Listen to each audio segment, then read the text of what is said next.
Iran Israel যুদ্ধে এখন পর্যন্ত হতাহতর ঘটনা প্রচুর। 224 জনের মতো মানুষ ইরানে মারা গেছে। আনঅফিসিয়ালি যেটাকে বলা হচ্ছে ওভার 500 500 মানুষ মারা গেছে। অন্যদিকে ইসরায়েলের ভিতরে 24 জনের মতো মানুষ মারা গেছে এবং 500-র মতো হতাহত হয়েছে, যেখানে ইরানের ভিতরে প্রায় 2500 মানুষ হতাহত হয়েছে এবং তাদেরকে হসপিটালাইজ করা হয়েছে। প্রশ্ন থেকে যায়, ইসরায়েল কিভাবে এত দূর থেকে ইরানের ভিতরে বিমান অভিযান চালালো? তারা যে এয়ার স্ট্রাইকটা চালালো, এর কি আসলে সক্ষমতা ইসরায়েলের আছে, নাকি পিছন থেকে কেউ সাহায্য করেছে? চলুন এই জিনিসটা আমরা আগে বুঝি যে কিভাবে ইসরায়েল ইরানের উপরে এয়ার স্ট্রাইক চালালো। ইরান থেকে ইসরায়েলের দূরত্ব মূলত 2300 কিলোমিটার। তার মানে আপ অ্যান্ড ডাউন যদি আপনি ধরেন তাহলে এটা 4500 কিলোমিটার বা তার একটু বেশি। ইসরায়েল যে ফাইটার জেটগুলো ব্যবহার করেছে সেই ফাইটার জেটের ভিতরে ছিল মূলত প্রধান তিনটা ফাইটার জেট। এক নম্বর ছিল F-35, 2 নম্বর ছিল F-15, 3 নম্বর ছিল F-16। সাথে ছিল কিছু ড্রোন এবং ব্যালিস্টিক মিসাইল। আমরা যদি F-35 এর যে সক্ষমতা, ফ্লাইং সক্ষমতা যদি আমরা একটু খেয়াল করি, সেটা হচ্ছে 3.5 ঘন্টা মতো এই বিমানটা একটানা উঠতে পারে এবং প্রতি ঘন্টায় 1200 থেকে 1900 কিলোমিটার পর্যন্ত গতিবেগ তুলতে পারে। এবং এই বিমানটি একবার ফুয়েলিং করে 1300 কিলোমিটার মতো পথ পাড়ি দিতে পারে। অর্থাৎ একবার যদি সে ফুল ট্যাঙ্কি ভরে ফ্লাই করে তাহলে 1300 কিলোমিটার সে পাড়ি দিতে পারবে। তাহলে এখানে ইসরায়েল যে ইরানে হামলা চালালো এবং সেখানে দেদারসে তাদের এয়ার স্পেসে ঘুরলো, সেখানে নিখুঁত অভিযান পরিচালনা করলো, করার পরে সেখান থেকে আবার ইসরায়েলে ব্যাক গেল, যেটা কিনা প্রায় 5000 কিলোমিটারের কাছাকাছি। তাহলে রিফুয়েলিং ছাড়া এটা কিভাবে সম্ভব হলো? অনেক বিশেষজ্ঞ এখানে বলার চেষ্টা করতেছে যে F-35 বিমানের যে ট্যাঙ্ক ফুয়েল ক্যাপাসিটি, এটাকে ইসরায়েল আপগ্রেড করেছে। অর্থাৎ আগে যে ফ্যাসিলিটিস ছিল সেই ফ্যাসিলিটিসকে আপগ্রেড করে আরো বেশি এক্সটেন্ড করা হয়েছে। প্রশ্ন থেকে যায় যে যে বিমান একবার ফেলিং করে 1300 কিলোমিটার পথ পাড়ি দিতে পারে, তাহলে সেটার ফুয়েল ক্যাপাসিটি ডাবল করা হয়েছে সর্বোচ্চ। আর ডাবল যদি না করা হয় তাহলে ট্রিপল করা হয়েছে। তো 3বারও যদি করা হয় তাহলে ওটা 4000 কিলোমিটার মতো হয়। তাহলে কিভাবে 4500 কিলোমিটার পথ পাড়ি দিয়ে তারা এই অভিযানটা সম্পূর্ণ করলো? দেখুন, এই অভিযানটা যে সফল হয়েছে তার প্রমাণ হচ্ছে ইরানের ভিতরে যে নিউক্লিয়ার সায়েন্টিস্ট ছিল সেখানে প্রধান 4জন সায়েন্টিস্টকে হত্যা করা হয়েছে এবং তারা যে বেডরুমে ছিল, যে অ্যাপার্টমেন্টের বেডরুম, সেটাতে নিখুঁতভাবে অভিযান চালানো হয়েছে।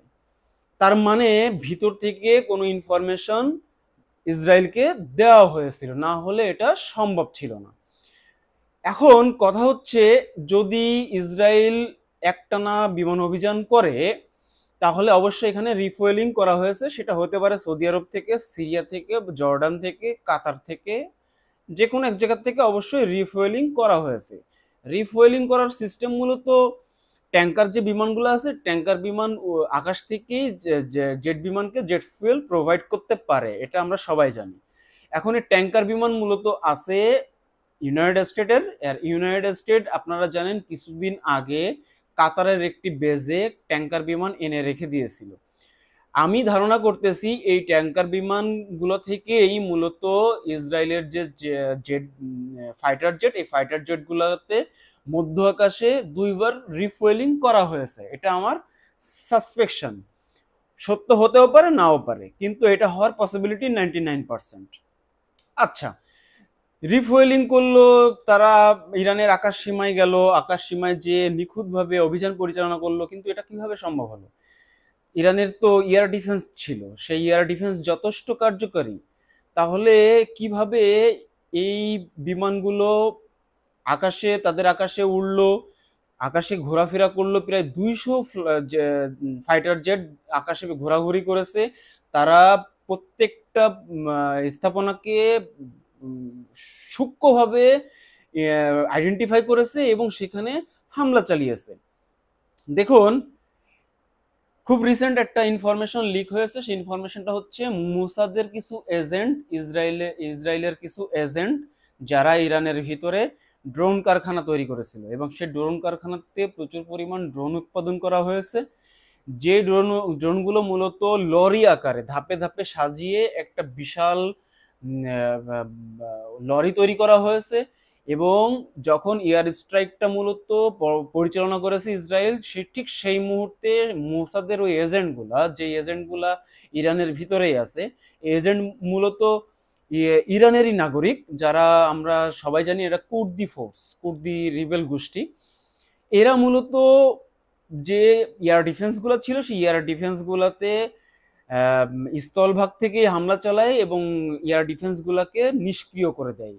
এবং অন্যদিকে ইসরায়েলের যে প্রযুক্তি এবং বিভিন্ন স্যাটেলাইট প্রযুক্তি ব্যবহার করে ডাটাবেজ হ্যাক করা হয়, ডাটাবেজ হ্যাক করে ইরানের যে এয়ার ডিফেন্স গুলো ছিল, সেই এয়ার ডিফেন্স গুলাকে অকেজো করে রাখা হয়। এবং এর মাধ্যমেই প্রায় 200 ফাইটার জেট ইরানের আকাশে ওড়ে এবং ইরানের প্রত্যেকটা প্রকল্পগুলোতে নিখুঁতভাবে হামলা চালায়। এখানে গ্যাস প্রকল্প ছিল, বিদ্যুৎ প্রকল্প ছিল, এখানে নিউক্লিয়ার প্রকল্প ছিল, এখানে পয় নিষ্কাশন ব্যবস্থার যে প্রকল্পগুলো সেখানে পর্যন্ত হামলা করা হয়েছে। পানি সাপ্লায়ার যে ব্যবস্থা সেখানে হামলা করা হয়েছে। বিভিন্ন সিভিলিয়ান এরিয়াগুলোতে হামলা করা হয়েছে। এমনকি যে ইরানের যে সেনাবাহিনীর 3 বাহিনীর যে প্রধানরা যে যেখানে ছিল, যে অ্যাপার্টমেন্টে যেই ফ্লোরে ছিল, সেই ফ্লোরে ঠিক নিখুঁত জায়গাতে তারা আক্রমণ করতে সক্ষম হয়েছে। এর থেকে বোঝা যাচ্ছে যে মুসাদের প্রচুর এজেন্ট এখন ইরানের ভিতরে ঘোরাফেরা করতেছে, যেটা খুবই কনসার্নিং একটা ম্যাটার। আচ্ছা, এটা তো গেল যে 1 নম্বর কথা, যে তারা কিভাবে অভিযানটা সফল করলো। অভিযানটা সফল করার পিছনে ছিল কিছু মুনাফিক, বা যেটাকে আমরা বাংলায় বলি মির্জাফর। এই মির্জাফরদের কারণেই মূলত এই অভিযানটা সফল হয়েছিল। পরবর্তীতে ইসরায়েল যখন আবার আক্রমণ করে, তখন ইরান তাদের এয়ার ডিফেন্স সক্রিয়ভাবে প্রয়োগ করতে সক্ষম হয় এবং ইসরায়েলের অনেকগুলা 5th জেনারেশনের ফাইটার জেট ভূপাতিত করে এবং কিছু পাইলটকেও তারা আটক করেছে। কথা হচ্ছে, ইসরায়েলের আসলে লক্ষ্যটা কি? ইসরায়েল বলতে চাচ্ছে যে তাদের লক্ষ্যটা হচ্ছে এই অভিযানের মাধ্যমে ইরানের ভিতরে যত নিউক্লিয়ার যে প্রজেক্টগুলো আছে, সেই প্রজেক্টগুলো তারা ধ্বংস করবে। এখন আসুন আমরা একটু আলোচনা করি যে আসলে বা আদতেও কি ইসরায়েলের ক্যাপাসিটি আছে ইরানের যে নিউক্লিয়ার যে প্রজেক্টগুলো আছে, প্রজেক্টগুলো ধ্বংস করার। দেখুন, ইসরায়েল বা আমেরিকার কাছে যে বাংকার ব্লাস্ট বোম বা বাংকার বিধ্বস্ত করার জন্য যে বোমা আছে, সেটাকে BGU-72 হিসেবে সবাই চিহ্নিত করে। এই BGU-72 সাধারণত 2300-2400 কিলোগ্রাম ওয়েট থাকে এবং এটা যদি উপর থেকে ছেড়ে দেওয়া হয় তাহলে এটা 50 মিটার বা 150 ফিট মতো মাটির গভীরে যে বিস্ফোরণ ঘটাইতে পারে। এখন ইরানের যত নিউক্লিয়ার প্রকল্প আছে, বিশেষ করে নাতানজের যে সব থেকে বড় নিউক্লিয়ার প্রকল্প, নাতানজেতে যে প্রকল্পটা আছে, এই প্রকল্পটার ডিজাইন বা এই প্রকল্পের ডিজাইন সম্বন্ধে যদি আমরা একটু বুঝি, এই প্রকল্পটার যে আপার সারফেস, যেটা আমরা দেখেছি যে ইসরায়েল হামলা চালায় উপরের অংশের যে সারফেসটা ছিল সেটাকে ধ্বংস করে দিয়েছে।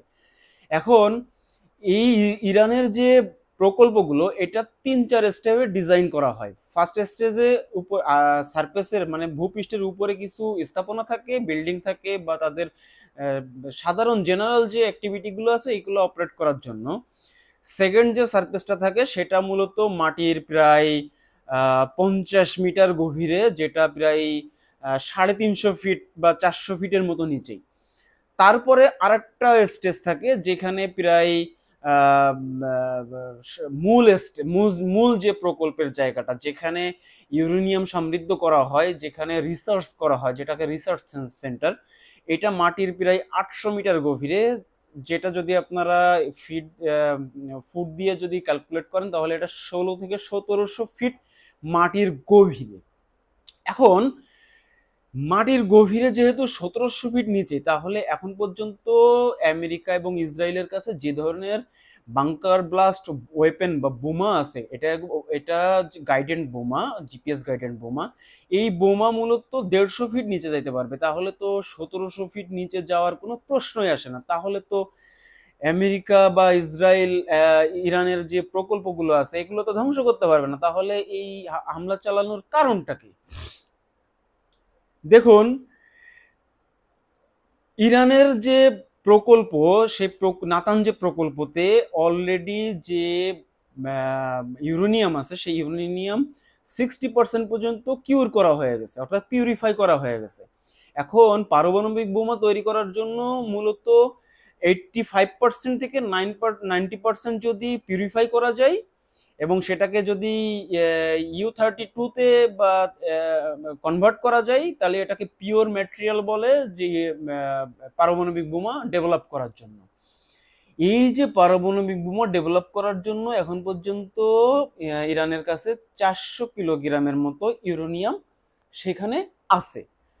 400 কিলোগ্রাম ইউরেনিয়াম 60% অলরেডি তারা পিউরিফাই করে ফেলেছে, এবং এটা আর অল্প কিছুদিন কাজ করলে 85% থেকে 90% পিউরিফাই করা কোনো ব্যাপার না, এটা সময়ের ব্যাপার। এখন এই যে 400 কিলোগ্রাম বা 400 কেজি যে ইউরেনিয়াম, এটা দিয়ে আসলে কতগুলা বোমা তৈরি করা সম্ভব? দেখুন, একটি পারমাণবিক বোমা তৈরি করতে গেলে একদম গতানুগতিক যে প্রসেস আছে, সিম্পল একটা ডিজাইন, যেটাকে আমরা ফিউশন বা হাইড্রোজেন বোমা বলি, যেটা কোলাবরেট করে মূলত পারমাণবিক বোমা তৈরি করা হয়। এই বোমাটা তৈরি করতে আনুমানিক 40 থেকে 45 কেজি ইউরেনিয়াম লাগে। আর যদি 400 কিলোগ্রাম যদি ইউরেনিয়াম ব্যবহার করা হয়, তাহলে 8 থেকে 10টা বোমা তৈরি করা সম্ভব। এখন কথা হচ্ছে, 8 থেকে 10টা বোমা যদি ইরান তৈরি করেও ফেলায়, তাহলে ইরানের পক্ষ কি সেই সক্ষমতা আছে যে পারমাণবিক বোমা ইসরায়েলের ভূখণ্ডে নিক্ষেপ করা? এটা বুঝতে গেলে আমাদেরকে গত 2 দিনের যে ইরানের অ্যাক্টিভিটি ছিল বা আক্রমণের কৌশল বা ধরন ছিল, এটা যদি আমরা একটু বুঝি। দেখুন, গত পরশুদিন রাত্রিবেলায় ইরানের পক্ষ থেকে যে হামলাটা চালানো হয়েছিল, এটা 3টা স্টেপে করা হয়েছিল। প্রথম হচ্ছে কিছু ড্রোন পাঠানো হয়, সাথে কিছু মিসাইল পাঠানো হয় এবং কিছু ব্যালিস্টিক মিসাইল পাঠানো হয়, এবং তারা ঠিক একসাথে যে ইসরায়েলের ভিতরে আক্রমণ করে, যেটা ইসরায়েলের যে আকাশ প্রতিরক্ষা ব্যবস্থা আয়রন ডোম এবং ডেভিড স্লিং খুবই উন্নত মানের। বিশ্বে এখন পর্যন্ত বলা হয় যে এটা অপ্রতিরোধ্য, মানে এটাকে ভেদ করে কোনো মিসাইল আসলে ইসরায়েলের পরে আক্রমণ করতে পারবে না, কিন্তু আসলে এটা ভুল প্রমাণিত হয়েছে। তাহলে এখানে কিন্তু ইরান কিন্তু হাইপারসোনিক মিসাইল কিন্তু ব্যবহার করেনি, করেছে ব্যালিস্টিক মিসাইল। যদিও ইসরায়েলের পক্ষ থেকে বলা হচ্ছে এটা হাইপারসোনিক মিসাইল ছিল, এই জন্য আমাদের ডেভিড স্লিং বা আয়রন ডোম এটা প্রতিহত করতে পারেনি, কিন্তু এটা মিথ্যা কথা। এখন যদি ব্যালিস্টিক মিসাইল যদি উৎক্ষেপণ করে যদি ইরান ইসরায়েলের ভিতরে আক্রমণ পরিচালনা করতে পারে, তাহলে যে হাইপারসোনিক যে মিসাইলটা আছে, এটার তীব্রতা যদি আপনাদেরকে আমি একটু বলি, হাইপারসোনিক মিসাইলটা ব্যালিস্টিক মিসাইলের মতোই কাজ করে। এটাকে সাধারণত ভূপৃষ্ঠ থেকে রকেটের মতো করে উপরে পাঠানো হয়, যেটা একদম ভূপৃষ্ঠ থেকে পৃথিবীর বাইরের সারফেসে চলে যায়। যেরকম আমাদের যে এয়ার স্পেস বা আমাদের যে মহাকাশ স্টেশন আছে, এটার থেকেও অনেক উপরে চলে যায়। অনেক উপরে যাওয়ার পরে সেখান থেকে সে নিউট্রাল পজিশন বা তার টার্গেটকে লক্ষ্য করে সে যখন পৃথিবীর দিকে অগ্রসর হয়, তখন হাইপারসনিকের যে ক্রাইটেরিয়া, সেই ক্রাইটেরিয়া অনুযায়ী সে তার স্টেপ বাই স্টেপ তার গতি বৃদ্ধি করতে থাকে, এবং এই গতি একটা সময় যে শব্দের যে গতি, সেই গতির থেকেও 4 গুণ 5 গুণ পর্যন্ত বৃদ্ধি পায়, এবং যেটা পৃথিবীতে এখন পর্যন্ত যত প্রকারের এয়ার ডিফেন্স আছে, কোন এয়ার ডিফেন্সের পক্ষে এটাকে প্রোটেক্ট করা সম্ভব না। এখন যেহেতু ব্যালিস্টিক মিসাইল নিক্ষেপ করেই ইসরায়েলের ভিতরে প্রচুর ধ্বংসযজ্ঞ আমরা দেখেছি, বিশেষ করে যে হাইফা যে বন্দরটা, বন্দরটা প্রায় অকেজো করে ফেলা হয়েছে ইরান, সেখানে ব্যাপক ধ্বংসযজ্ঞ দেখেছি। এমনকি তেল আবিবের যে বড় বড় হাই রাইজ বিল্ডিং গুলা, সেই বিল্ডিং গুলা পর্যন্ত আমরা দেখেছি মাটির সাথে ইরান ধুলায় মিশাই দিয়েছে, which is very good. Anyways, এখন যদি হাইপারসনিক যে মিসাইল, এই মিসাইলের মাধ্যমে যদি পারমাণবিক বোমা যদি উৎক্ষেপণ করেও যদি ইসরায়েলের ভিতরে আক্রমণ করে, তাহলে 8 থেকে 10টা বোমা কি যথেষ্ট ইসরায়েলের পক্ষে? ইসরায়েলের জন্য যে ইসরায়েলে 8 থেকে 10টা বোমা কি ইসরায়েলকে ধ্বংস করতে পারবে? দেখুন, আমি আপনাদেরকে একটা জাস্ট জেনারেল, এর আগে কি আগে পরে অনেক কিন্তু আছে, কিন্তু আমি আপনাদের যেটা বোঝানোর চেষ্টা করতেছি সেটা হচ্ছে যে একটা সিঙ্গেল বোমা যদি গতানুগতিক সিস্টেমে, যেটা আমি আপনাকে বললাম, 40 থেকে 45 কেজি ইউরেনিয়াম সমৃদ্ধ একটি ফিউশন বোমাও যদি ইসরায়েলের বিশেষ করে তেল আবিবের ভিতরে বা আশপাশে নিক্ষেপ করা হয়, তাহলে এটা ইজিপ্ট, আমাদের জর্ডান, সিরিয়া, লেবানন, এই অঞ্চলগুলোতেও এফেক্ট আসবে, মানে এই অঞ্চলগুলোতেও অনেক ক্ষয়ক্ষতি হবে। তার মানে এবার বোঝেন একটা বোমার তীব্রতা কি পরিমাণ হতে পারে। সেখানে 8 থেকে 10টা বোমা, which is very alarming situation for Israel. That's why Israel operate A air strike against Iran.